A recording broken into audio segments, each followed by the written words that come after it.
નમસ્કાર, મંતવ્ય ન્યૂઝમાં આપનું સ્વાગત છે। મંતવ્ય ન્યૂઝની વિશેષ રજૂઆતમાં આજે ગુજરાતના નાણામંત્રી કનુભાઈ દેસાઈએ ભૂપેન્દ્ર પટેલ સરકારના બીજા કાર્યકાળનું બીજું બજેટ નાણાકીય વર્ષ 2024-25 માટેનું રજૂ કર્યું હતું અને જેમાં ગુજરાતમાં વિકાસ અને વિવિધ યોજનાઓ માટે નાણાંની ફાળવણી પણ કરાઈ છે। તો સરકાર કિશોરીઓ, સગર્ભા તથા ધાત્રી માતાઓના પોષણ અને સ્વાસ્થ્યને લઈને હંમેશા સજાગ અને કટિબદ્ધ છે। ત્યારે સગર્ભા તથા માતાઓ માટે નમોશ્રી યોજનાની જાહેરાત કરવામાં આવી છે, જેમાં 750 કરોડની જોગવાઈ પણ કરવામાં આવી છે।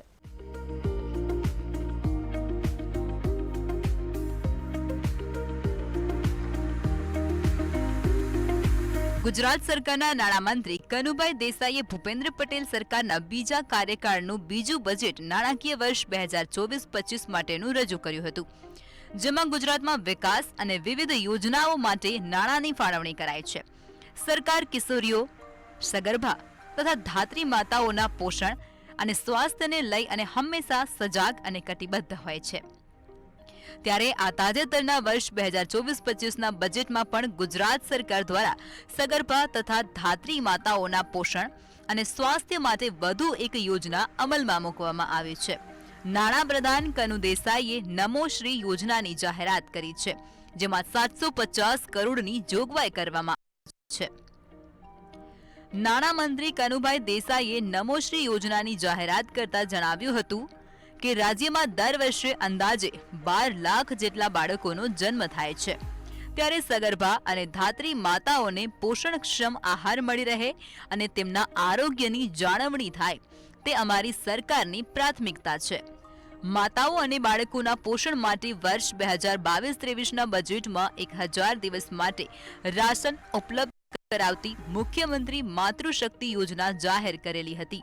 આ યોજના અંતર્ગત અંદાજે વાર્ષિક 300 કરોડના ખર્ચે 5 લાખથી વધુ મહિલાઓને વધારાનું રાશન આપવામાં આવી રહેલું છે।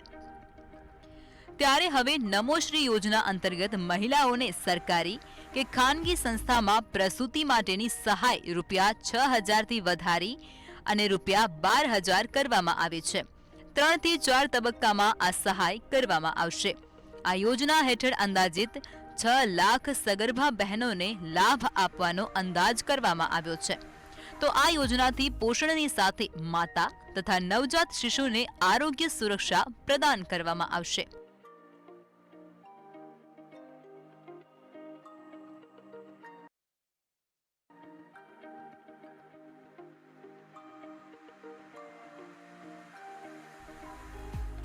નમોશ્રી યોજના હેઠળ ગર્ભવતી મહિલાને પ્રસૂતિના પહેલા અને બાદમાં આર્થિક સહાય આપવામાં આવશે।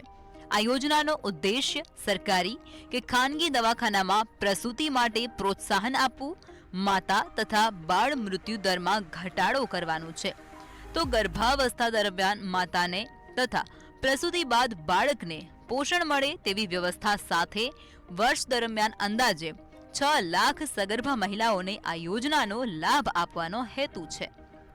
નમોશ્રી યોજના અંતર્ગત જુદા જુદા કુલ 11 જેટલા માપદંડોમાં આવતી સગર્ભા બહેનોને 12000ની સહાય આપવામાં આવશે, જેમાં SC, ST અને BPL કેટેગરીની મહિલાઓ, NFSA કાર્ડ ધરાવતી મહિલાઓ, આયુષ્માન ભારત યોજનાના